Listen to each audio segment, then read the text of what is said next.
Who the F is that? Go and peep who's at your door. It's your girl Max. Go grab yourself some snacks. Sit back and relax, cause you effing it up at Max. You effing it up at Max, yeah. Hey, wagwan. What's up, my YouTube fam? It's been a minute. Well, not really. But for me it has, because I'm supposed to be consistent and I haven't been. As you can see, I'm in my Jimmy Jam still. It's just gone midday. Well, actually it's 12:30 something now.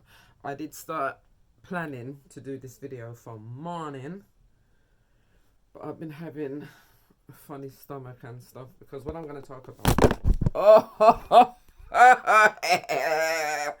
That's not what I was going to do. Hold on, let me try and set you all back, and let me just pause. Okay, sorry about that. Hope it doesn't happen again. Right now I'm still balancing you all because I don't get a tripod yet. Let me drink some of my coffee because my throat's on dry and I'm on my cloud. Hang on there. I've been drinking this coffee from morning, guys. I just heated it up again a while ago. But while I was faffing around trying to set this phone up, the coffee's sitting there getting cold. Well, not really, because I do cover it. I do have this here that I use as to put things on, and I use it also to cover my coffee while I set myself up to sit down and drink it, like I'm doing now. Yeah, as I was saying, I'm trying to be consistent with doing 2 videos a week, but last week I only done 1, I believe. I was supposed to do something over the weekend, but we went out yesterday. Happy Mother's Day, by the way, to the guys from Jamaica and America for yesterday's Mother's Day, because today's now Monday. It was Mother's Day yesterday. Not here in the UK, we have ours in March, but yeah, for all around the world who was celebrating yesterday, cheers to you all. I hope you all got some goodies, and I hope you had some good fun with your family, and you know, you was pampered. Yeah, well deserved. Here's to all the great moms out there. See what my cup say? I got this for my Mother's Day a few years back now, from my youngest, Star Mom. Yeah, to all your Star Moms out there, hope you enjoyed your day yesterday. Yeah, today's topic, well, today's story, because remember I'm telling my story. I started from I was 2 going upwards, so right now I'm 13. So my last story, remember, we was going from junior school to high school. So I've already started Connaught Girls' School. I'm 13. Before I get into this story, disclaimer, the subject is very sensitive, so this is just a warning for those who may be sensitive to this kind of topic. It's about something to happen to me when I was 13, so it was an essay against me when I was 13, and it may be sensitive to some. If you don't really want to bring up memories or things that may have happened to you, you can stop the video now. And for those who are following my story and gonna hear the ins and outs of everything that I've been through up until I'm here now, at 56, still going through things, but the worst things happened from my young ages, going through my 20s, teens. So yeah, my story is gonna start today, now. Well, it's been started, but I mean the real journey of once I was a teenager going onwards. Yeah, let's go. We're gonna leave from Leytonstone after this. That's what I said to you all last time in my last story. My throat is so dry. Hold on, jeez. It's because I've never spoken this story to anybody, much less a worldwide platform. So I don't know if that's what's been making me feel, because I've been taking long to get to this, because I mean I passed 11 and this that the other a long time, but I just kept going on with different stories about my teachers and then my crushes, and just really trying to avoid this part of my life. But this is not even anything compared to what's happened to me after this. So this is just the beginning of, you know, feeling how I felt and feeling violated, and not even just by the people who done it, but even by my mom. You know, And this is where our relationship really turned. It had already not been good because when I was young, I used to always want to be taken away and always used to say, this is not really my family, she's not really my mom, I'm adopted, someone's going to really come and rescue me.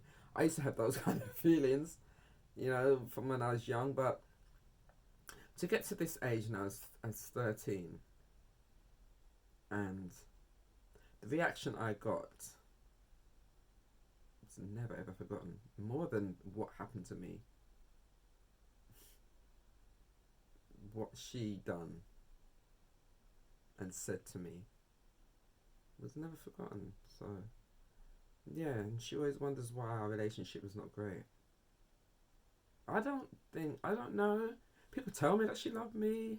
She said it to me when I was a big woman with my picnic them when I came to America and was staying with her, and hugged me and stuff like that, and it all to me felt false. We'll get to those parts of how I felt as an adult towards this woman.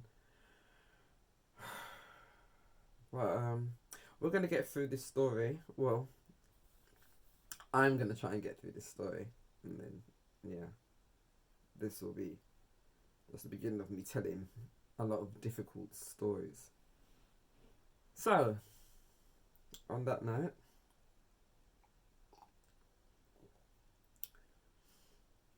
there's another thing I want to say. I'm sorry. I know it's like I'm just longing it out, but I'm not. This is me. This is my life. So, my heart is already beating. I can actually hear it. Yeah, I was gonna say I learn over the years from young, and now I do it. But from young, you know, we're all born with powers, yeah. But they are wiped out. The memory of them are wiped out because if we knew the strength and the powers that we really have as humans, we'd be more destructive than we already are. So we was left with some that we can tap into. And one of those was your instincts. Yeah. They always say follow your instinct. Like you think something and you just don't follow through. You just go anyway, or you just do anyway, or you just say anyway, instead of following what that voice said in your head. If you go, this may happen. Or if you, do you know what I mean? Like you be at home, say you're at home and you have no vibes to go anywhere. You had no plans. You're in your PJs like I am right now. You're chilling out, maybe drinking a hot cocoa or drinking a glass of wine or doing your thing. Just being you, doing you for the night. That's your plan. And then someone calls you up and says, hey, do you want to follow me to blah, blah, blah. You had no plan. That was not in your plans. And you're saying in your head, I'm so relaxed. I really don't feel like going, but might catch a vibe. So you decide to put your clothes on and you go, and then boom, big disaster where you went. You know what I mean? And you say to yourself, well, I should have followed my mind and stayed in my yard. Or say you're late for work and you're rushing and you're getting angry because you're going to be late and this, that, the other. And you really want to get there on time and you end up being late. But when you found out that you're late, if he had got there on time, boom, boom, boom, would have happened. The bus that you got on would have crashed. Or the train that you was about to get got bombed. Or this, that, the other. Do you know what I mean? You find that out later on thinking, boy, I could have been on that train. Or I could have been on that bus. Or I could have been passing that bridge that collapsed. Do you know what I mean? But it's not because you was following your mind. It's just because you was running late. But you're angry about it. But when you sit back and you think about it, you say, no, man. I'm glad I was late. I'm actually glad. No, am I mad? I'm not mad at all. I'm no longer mad. Because I'm still here. Because I was late. Or I'm still here because I decided to stay in my yard. Or I'm still here because I decided not to say those words. Do you know what I mean? So, this has... You know me and this yarn, and Doppy. I remember last time in the paranormal activity in that living room.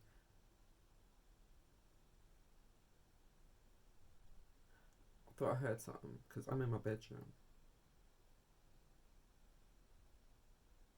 And outside my bedroom, there's a little hallway and then the front door. So I don't know if I'm hearing the neighbours.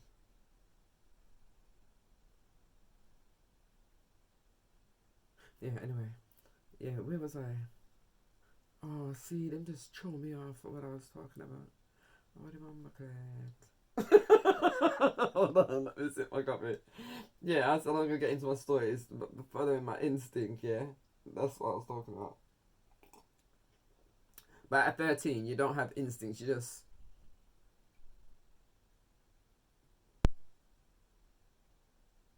had no plans. And that was me that day. This day when this incident happened. I had no plans.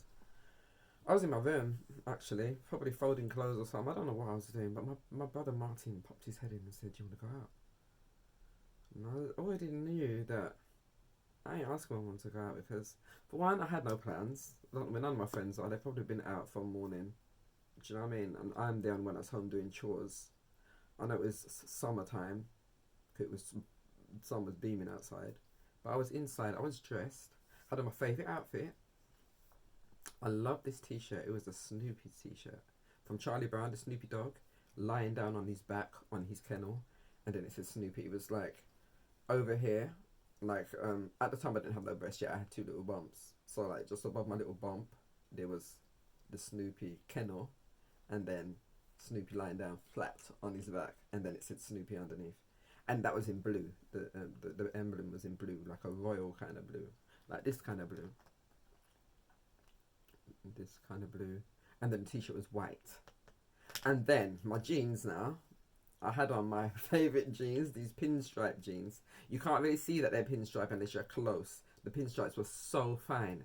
But it was, look, I've got another container, sorry, but yes. It was this kind of green, the stripes, with white. So from afar it just looks like that kind of green, but when you're close up, you can see they're green and white. That's what I liked about them as well. They were green and white, and then they were tight.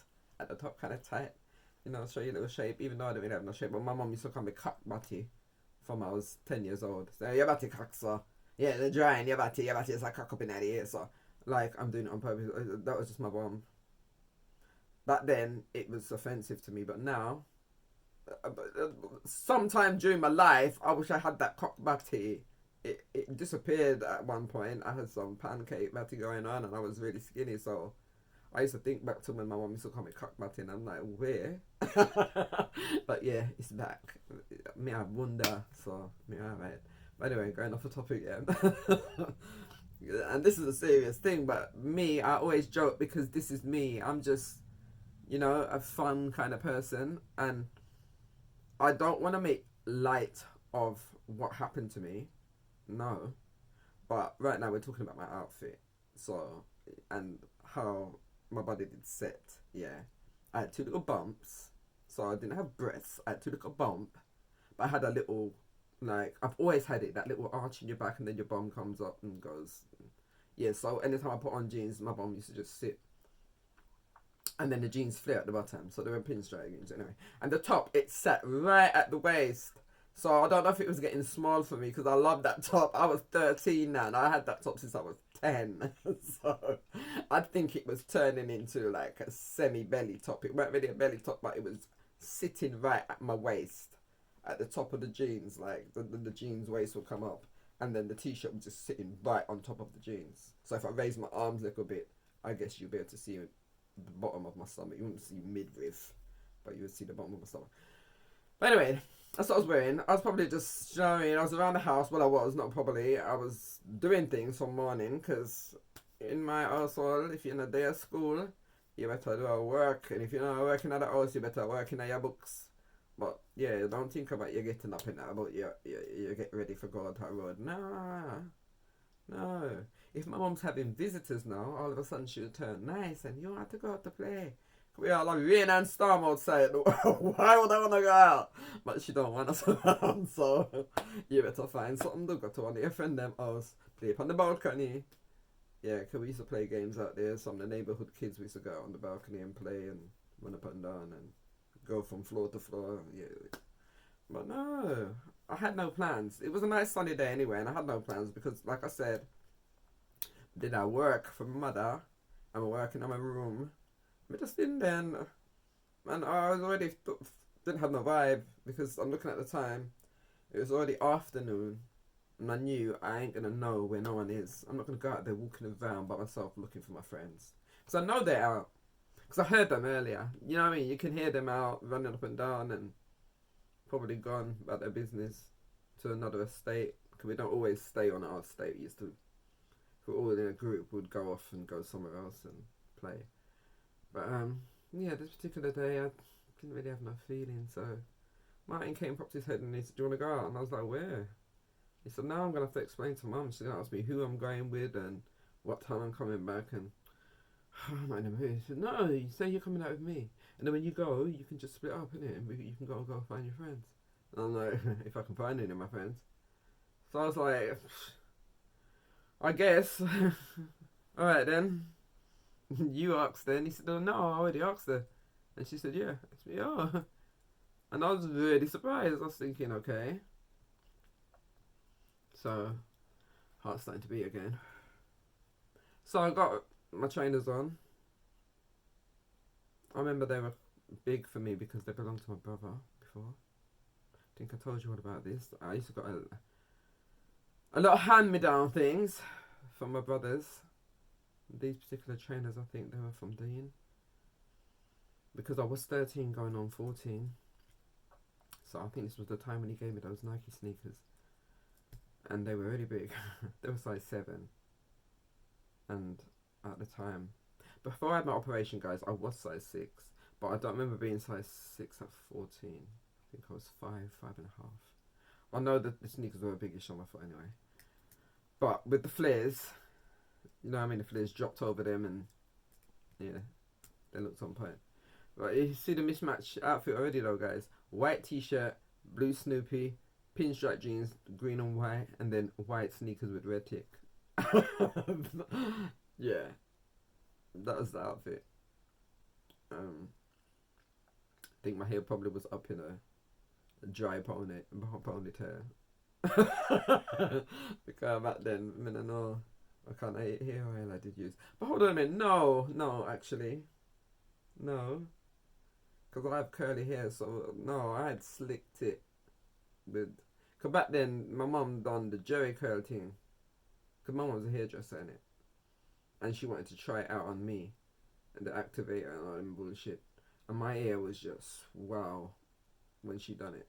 My curls were like better than Shirley Temple. Yeah, they were just popping and shiny and black. Yeah, my hair was just bouncing. It was banging. It was wicked. It weren't the dry. You know when some people did have. I ain't coming for no one, but some people have some next dry head, and then even when they done the wet look, it was just dry and the curl. Then nah, do nothing. Just looked like a kind of like a curly afro. No, mine was out there.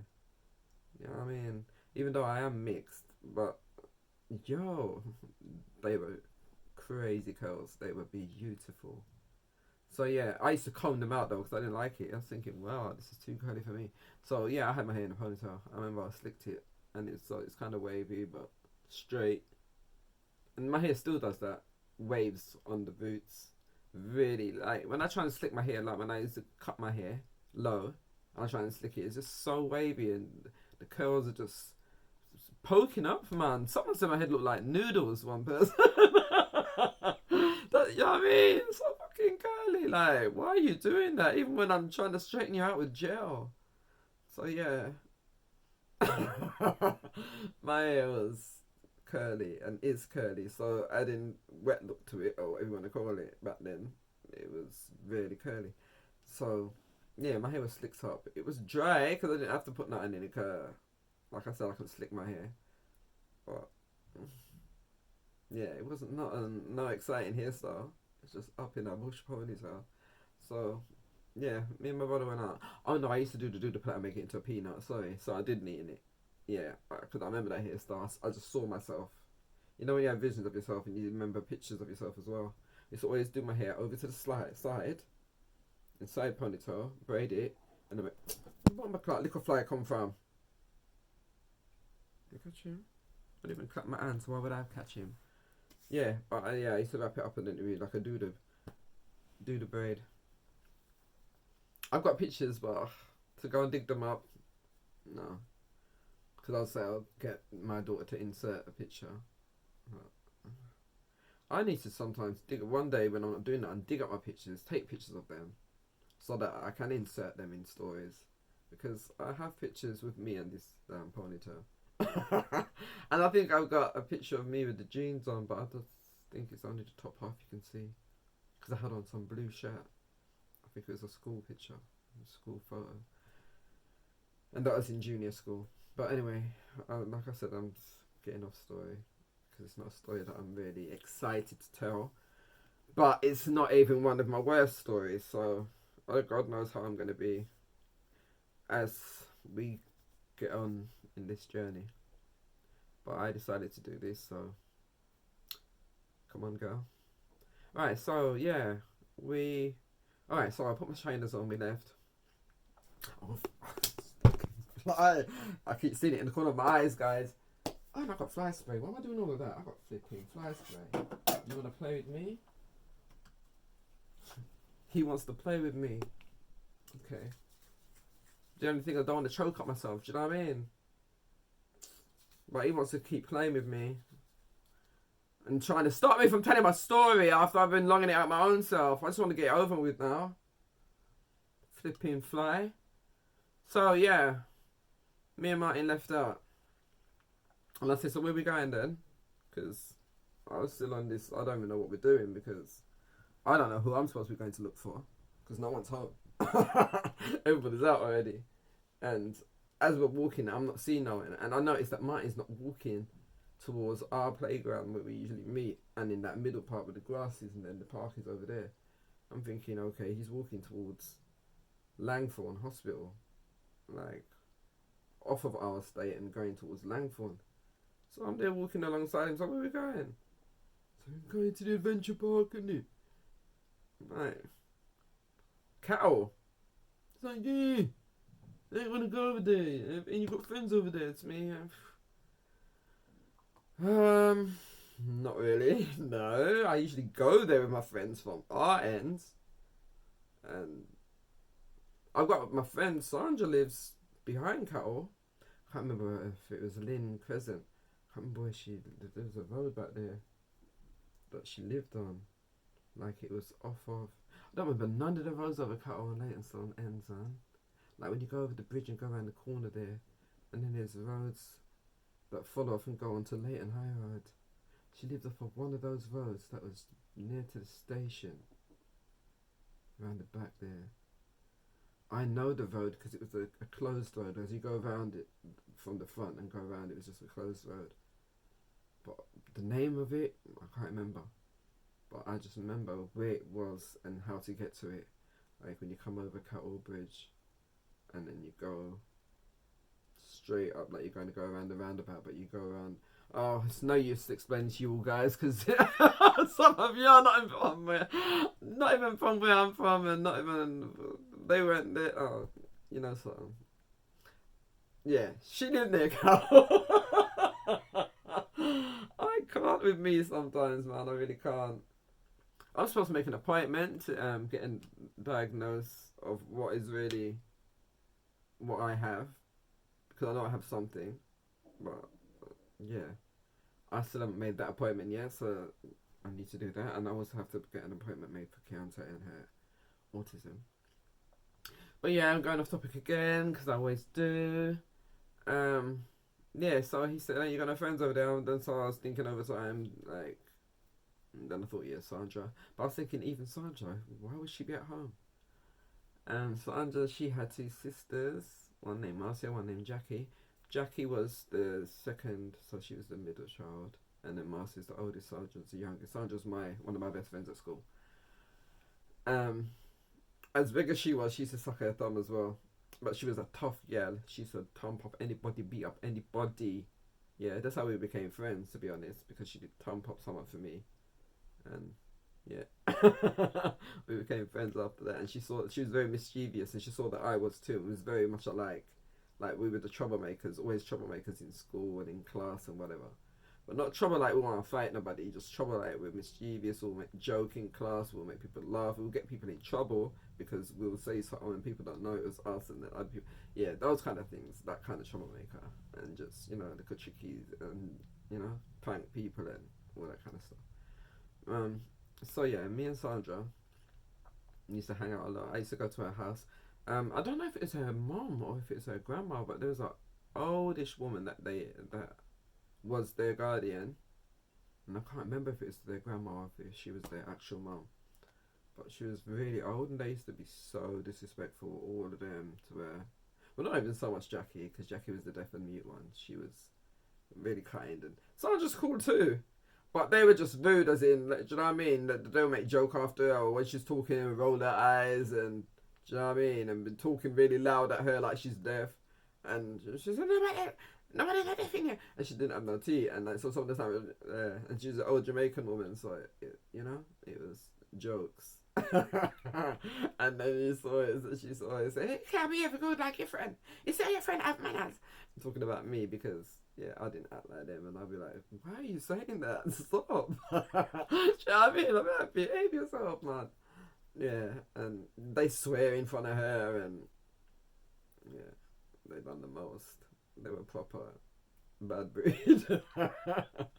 But at the same time cool, and no one can't mess with their granny or their mum, whoever she was to them. I can't remember what she was to them. But they did love her, definitely love her, and they definitely had their own rapport and relationship, so she was used to their mannerism and how they behave. So but at the same time I weren't used to that. Come here, can't chat sign of my house at all.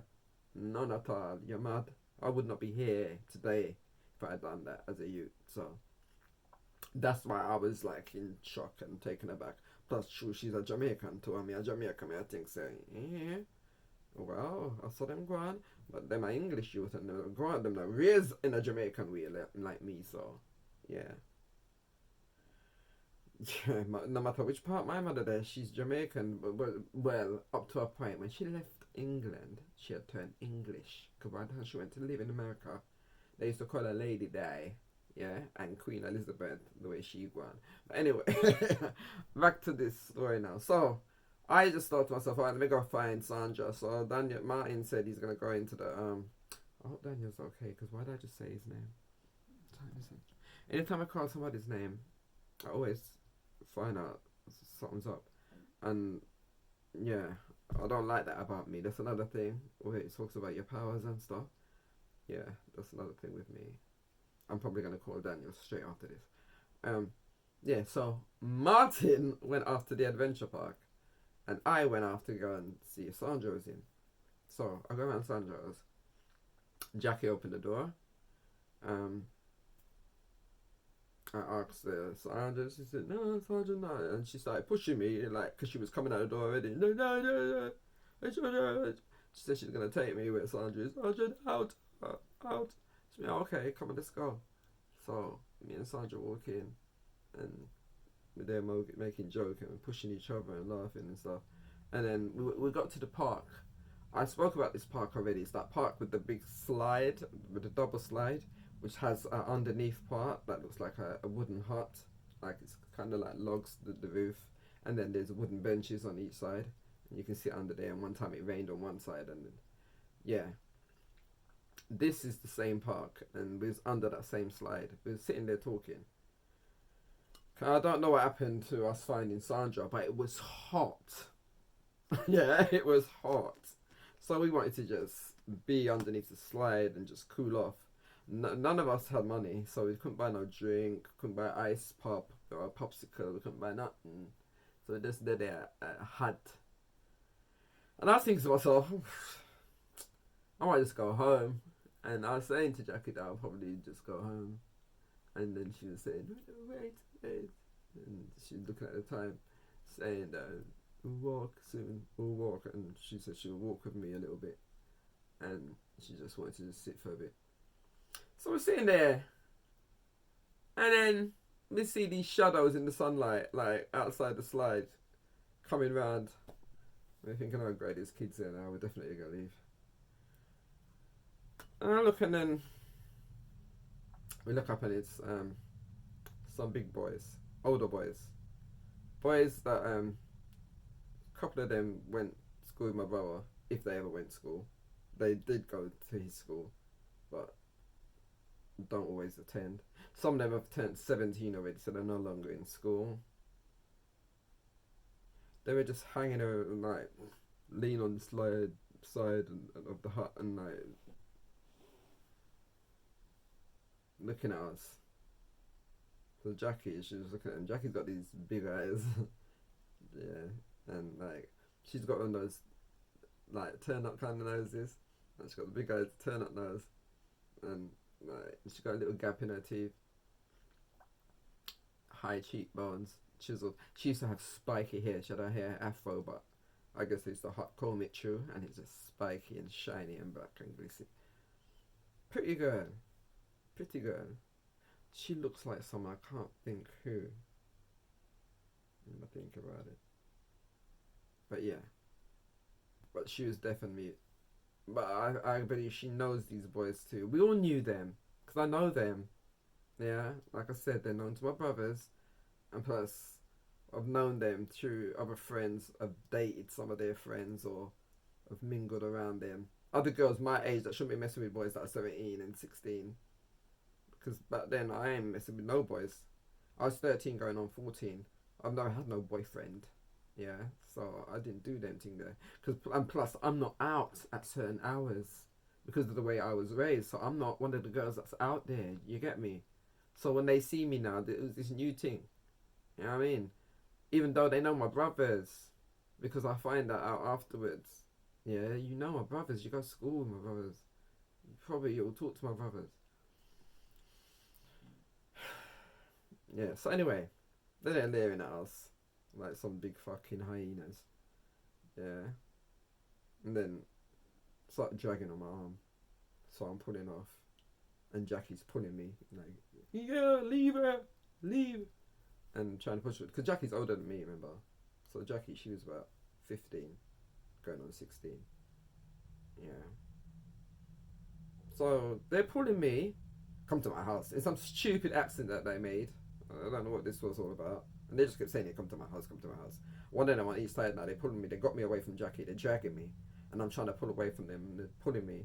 And they're pulling me to the underground of the car park of the buildings of the estate. Like, there's an underground part where you can park underneath. It's car park, as well as people have their own storage cupboards under there, where they can store their tools, or anything to do with their car, or anything from that they don't want to have in their house. They just have it. Because like in our block in Cypress Court, our storage cupboards used to be like I said, how the balcony is laid out. It's bungalow, then upstairs flat, downstairs flat, storage cupboard. Bungalow, upstairs flat, you know what I mean? So there's a storage cupboard in between each flat.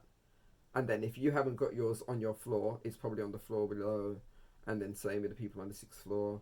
And yeah, so ours was kind of like above ground. You can see ours. We didn't have underground. Well, we did have underground at Thatched, but not much storage was under there. If there was anything, there was garages under there. And people had garages. So if there's empty, abandoned garages, people used to use them, and druggies and whatever. So like this place now, they had theirs underground in the car park. So the storage cupboards, there was a lot of them. And there's a lot of them that were just block up and not being used. People just block open the door and it's empty, and it's just a brick wall back there, and it's like a brick step to get in there. You'll trip over a brick part in front if you was to just walk in there in the dark or whatever.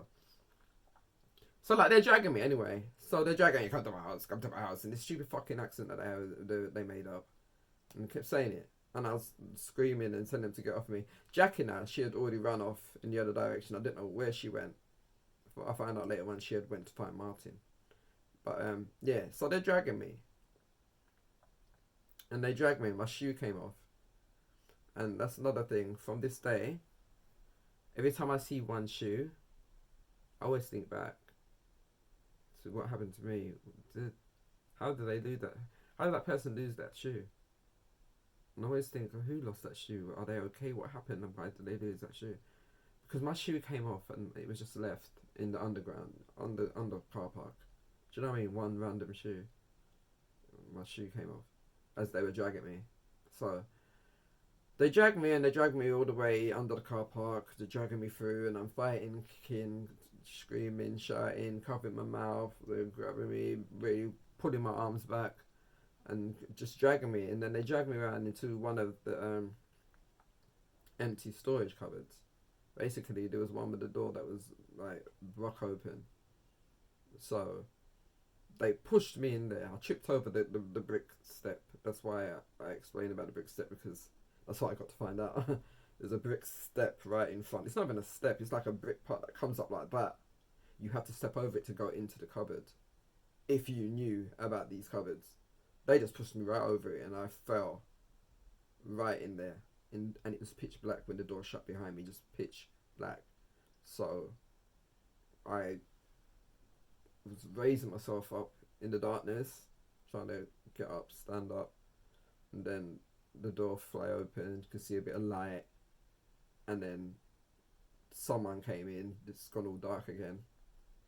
I can just hear them breathing, and then I'm standing up, and I'm like pressed back against this cold brick wall. Because remember, I got on this little Snoopy t-shirt, and yeah, in this place it's cold because it's underground, hasn't had no sunshine, it hasn't had no sunlight, it's not been out in the sun.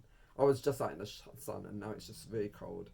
And this place stinks already because it's an old musty unused storage cupboard, and then now it's filling up with stink breath, yeah, and the musty smell of whoever's in there with me.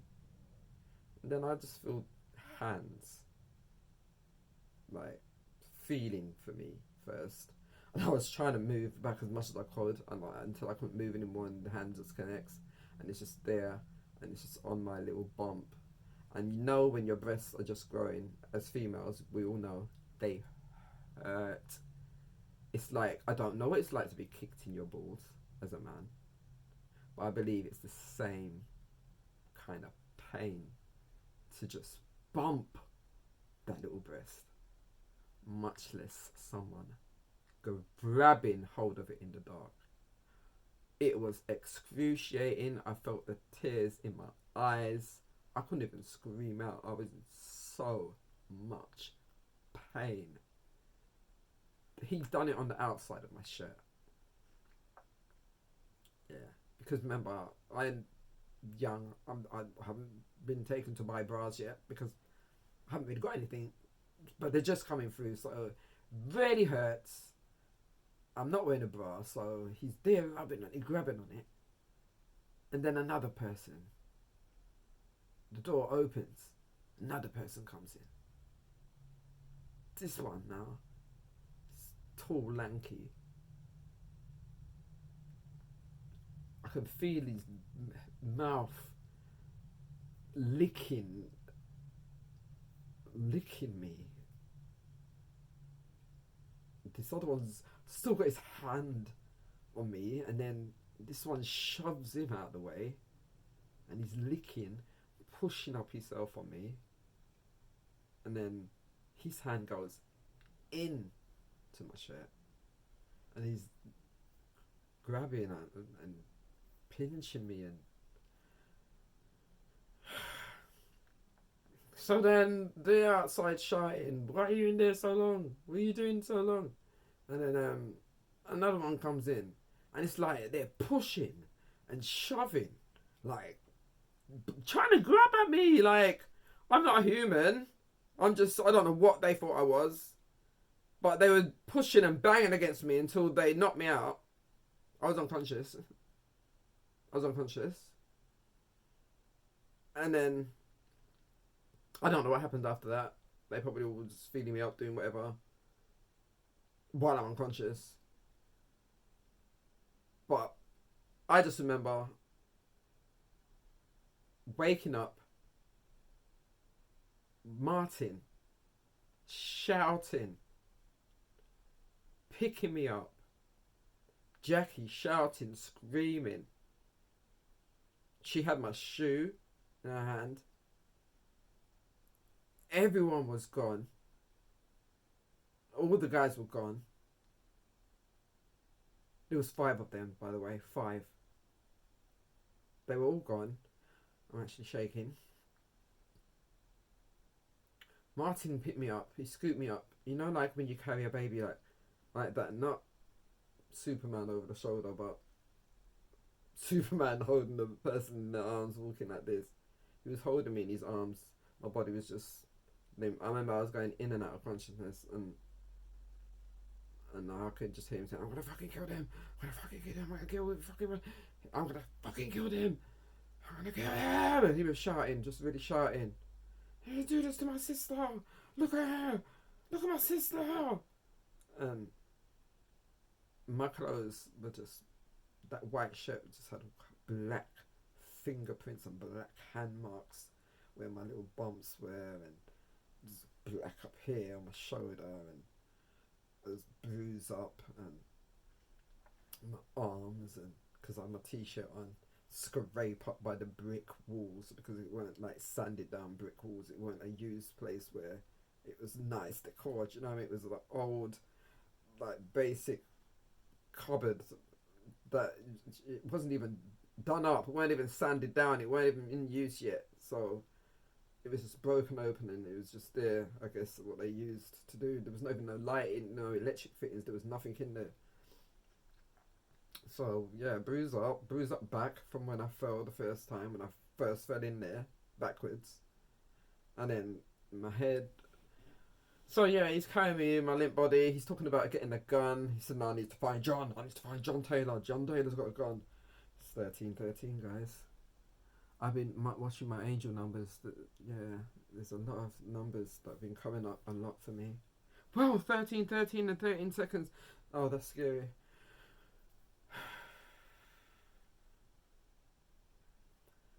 Yeah, so he was carrying me, and then at a certain point, him and Jackie parted ways. So Jackie handed him my shoe. He put that on top of me because he was still carrying me, and I kept saying, "Martin," because now that the breeze was blowing, and he was carrying me for a good while, because it's a good walk from Cattle to Thatched House. And he was carrying me through Langthorne, through the whole park and through Langthorne Road. And I remember it being so empty. There was just no people around. I remember it was just me and Martin was shouting and walking down the street, shouting in, you know what I mean, in a public, residential area where there's houses and stuff. People could come out their doors or look out their windows. But it seems that it was just so quiet and eerie. As he was just walking, and the sun was just beaming, and I know he's flipping tired because I was nearly 14, yeah, so I was kind of as big as I am now, and he's there carrying me all this way. So I kept telling him, "You can put me down now, you can put me down." And I kept trying to put the leg down that I had the sneaker on. I kept trying to get my leg down off him. He's like, "No." It's me, "No, I'm alright, man. I can walk. And he goes, "Are you sure?" It's me, "Yeah, I can walk, man." And then he put me down, and then he was asking me questions like, "What did I do to you?" And then I said what they done. They grabbed me from the park. They grabbed me and dragged me underneath there. And they pushed me in that cupboard, and they were just all grabbing on me and touching me and kissing me and stuff here, tongues down my mouth, and all dribble and spit. And it was horrible. It was just, I wanted to vomit. It was just horrible. The stench, they all stunk, stinky, sweaty teenage boys that probably don't wash. Frowsy hands going near my face and under my nose. I could smell it. But you know they've been grabbing up their crutches. Yeah. Because they just stink. They just stunk.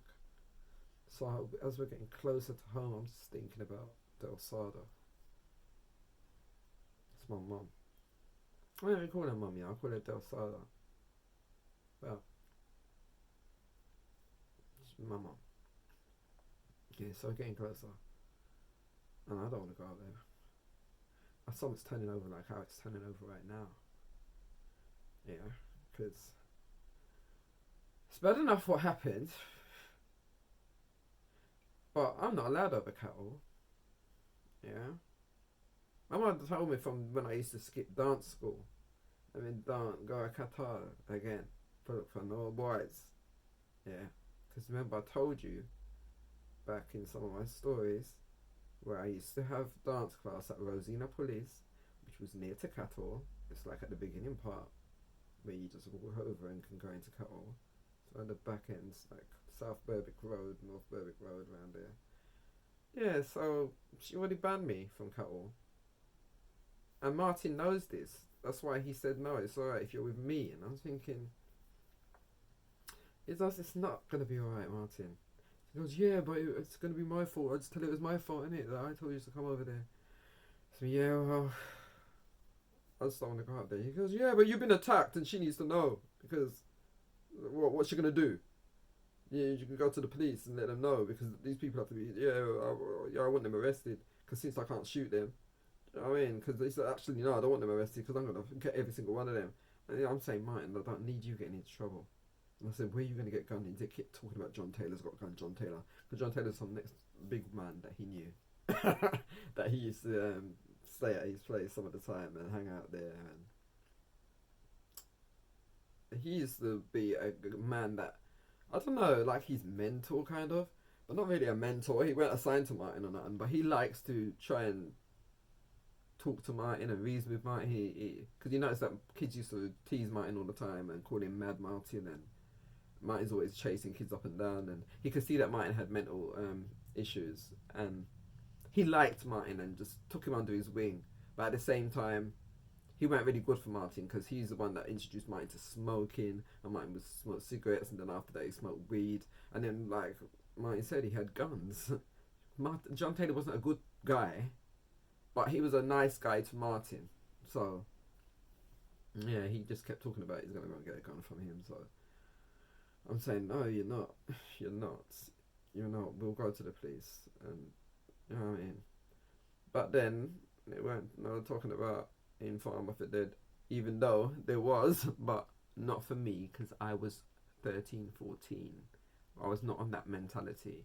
And plus, even if I was, it wasn't in Form of the Dead. It's just that I didn't want to go and chat nothing to the police. I don't like police because of how I've seen them treat my brother and how I've heard the stories and like the Brixton riots and at the time the party where the 13 people got killed, black people. Do you know what I mean? And the investigation and how they treated us.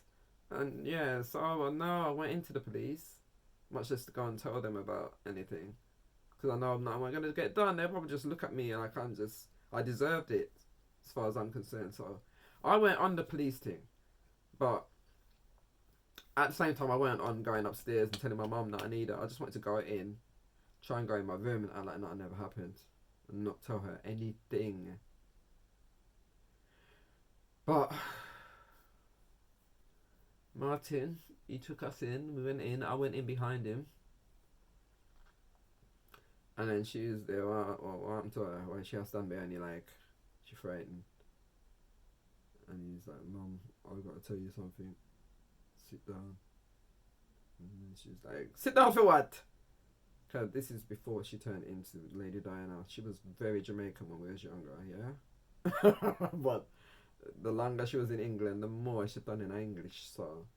Right now, she was a yardy self, so. Sit down for what?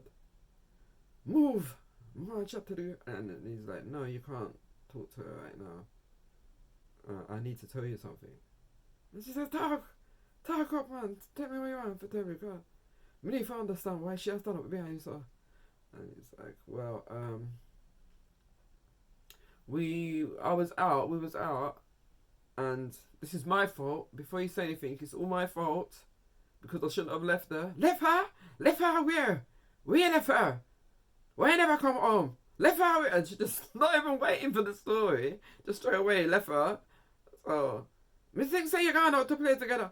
And he said, yeah, but I wanted to go to the adventure park in Cattle, and I told her to go to her friend. So you leave her to walk by herself? I'm 14, you know. I'm practically 14. So of course I can walk by myself, and I'm big like this. I'm this height. Because I've been this height for my teenage years, yeah, so I'm not understander. What's this saying? Storage low. Tap to manage. Oh no, hold on, guys. Okay, guys, let me try and finish this up really quick. I don't even know if I put by the camera properly, the phone. But I just sat there just trying to delete a whole bunch of pictures, videos, stuff to try and get some storage space. So let me just round this up. Yeah, so I got home. It's still saying it. Storage low. Tap to manage. Hold on, guys. Pause you again. Alright, let's see if this is going to still say that. Right, let me hurry up. So yeah, get home. Flipping phone's about to fall down. Oh, this is getting on my nerves. Yeah, I just want to get to the end of the story now. Can we just do this? Can we? Is it okay? Oh, with the bomba. Look here, the bomba pussy all that boy.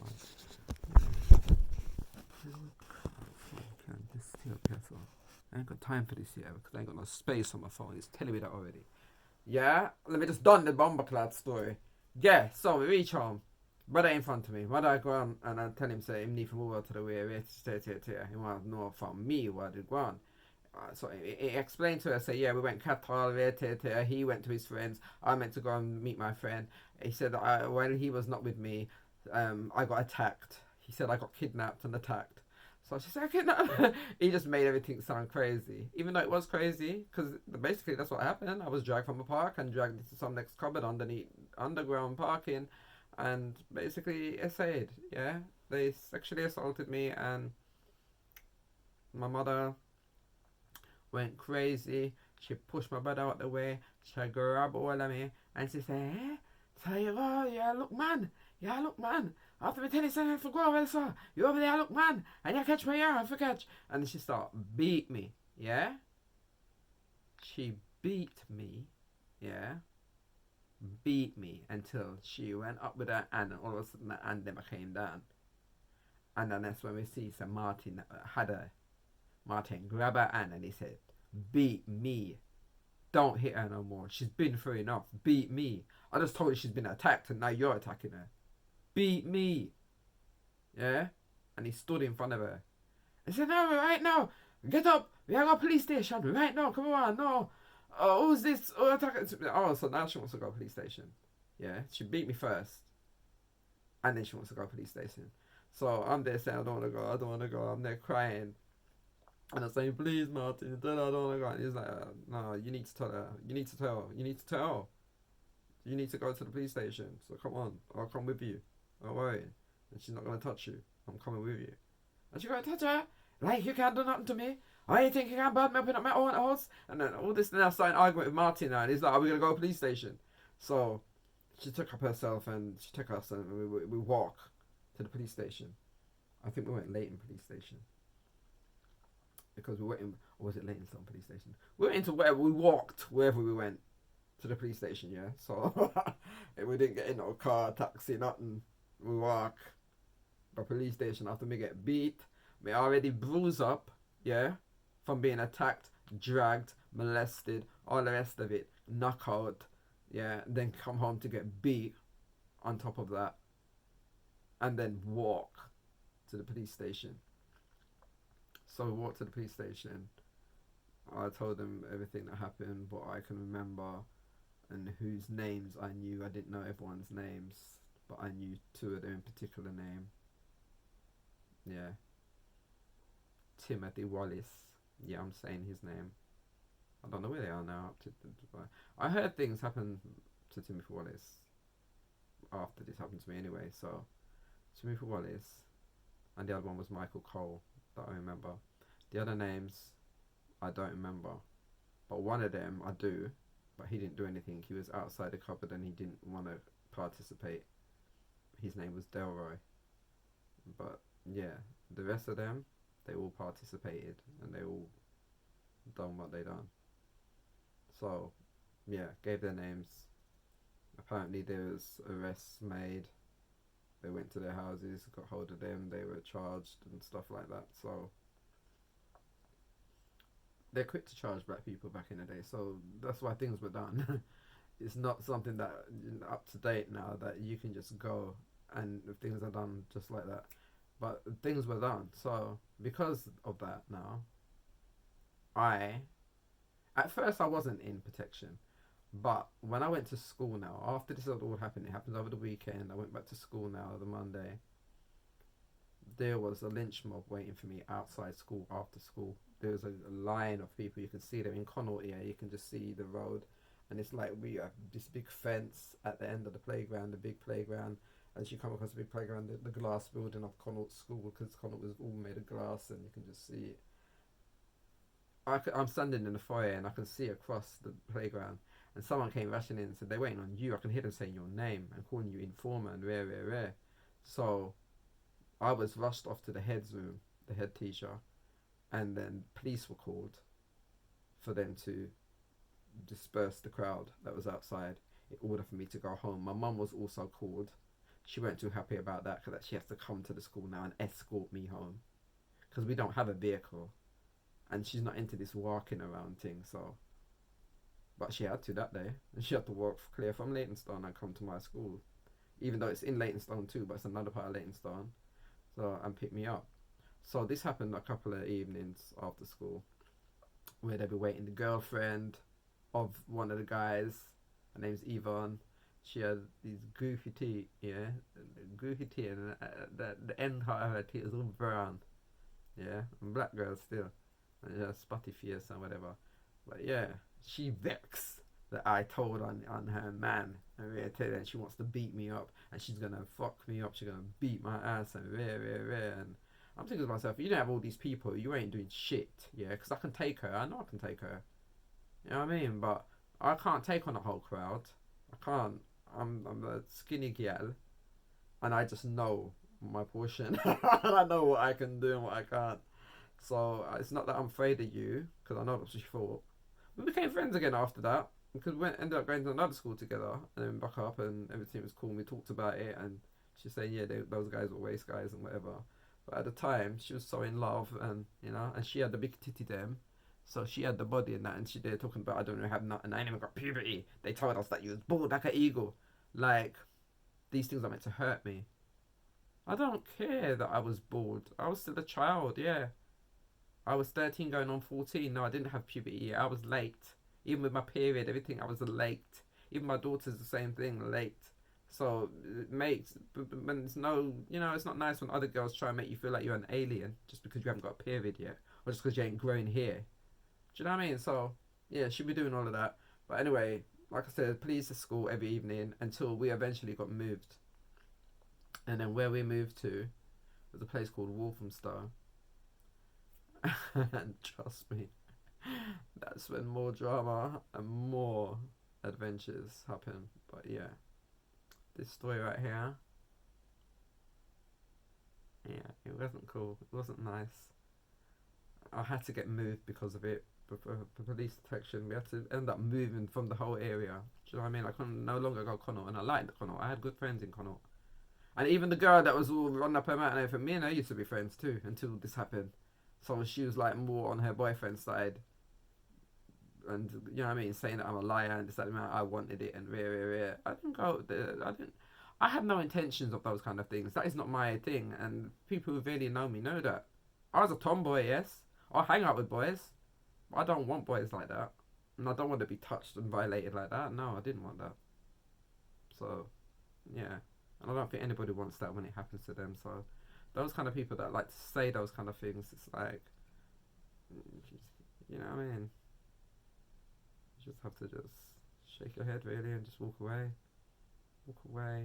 Just stay away from bad and negative energy. So, like I said, follow your instinct is what I learned at a young age, not even just from this incident where I felt that I just didn't want to go out or didn't want to go anywhere, and then look, I went, and then this happened to me. There's other things that have happened later on in life where I thought to myself, nah, or things were just not going right before you even leave to go to this event, and then the ultimate when you get there. So the what they say, the motto of this story is follow your instincts. That's what I've learned. So guys, when you feel that you don't want to do something, or you don't want to go somewhere, or you don't, something just doesn't feel right, it feels off, follow that. And stick to your guns. If you don't want to go somewhere, don't go. If you If you are late, be late. If you're too early, be too early. But don't interrupt the path that was already set. Because when you do, that's when things just go left. And yeah, I've learned that to follow what I feel. Because my instincts are always right for me. They might not be right for other people, but they're right for me. That's why they're there. And it's up to me to follow that or understand why it's happening and not blame anything but yourself. Even though I'm not blaming myself for this, because no one told these people to do what they done to me, so I'm not blaming myself for that. But I mean, blaming the fact that I could have stayed home and just chilled, but I didn't, and I went out there because I was young and I don't understand these feelings or these thoughts. I just ignore them time and time again until you come to the time where you actually learn that these feelings are for a reason. These things happen for a reason. Everything happens for a reason in life. Everything, including what happened to me, because it builds me, it builds my character, it builds who I am, it builds also these people who done it to me, who they are, because they have to live with themselves just like I have to live with who I am. So yeah, everything happens for a reason. Everyone has their own journey and own story, and this is mine. So on that note, I hope that this, as I don't know, it's not going to bring comfort to anyone that's been through certain things, but just know that better is to come. Better must come. Even though I'm still waiting for my better, but I still have faith, and you know, I still have belief and hope that there is something good out there for me and for my children and for my family. Not even just me and my kids, immediate kids, I'm talking about my nieces, nephews, the whole of our family. Because sometimes I think that there's a curse on us because of the amount of things that happen, but we're not the only people that things happen to. Everyone has a journey, everyone has a story. Some people are just there without any of the negativity of life. But yet there's always something, even if it's minute, that is negative, that has happened to them, that has made an impact on their life. So just keep your heads up, guys. Keep your chin up. And always know and feel and believe that something good is coming. Something great. Because we all deserve it. We all deserve it. And on that note, take care of yourselves and each other. Love you all until my next story. My next story now, we're moving on. Moving out of Leytonstone. Moving on to a different chapter in my life. Peace out.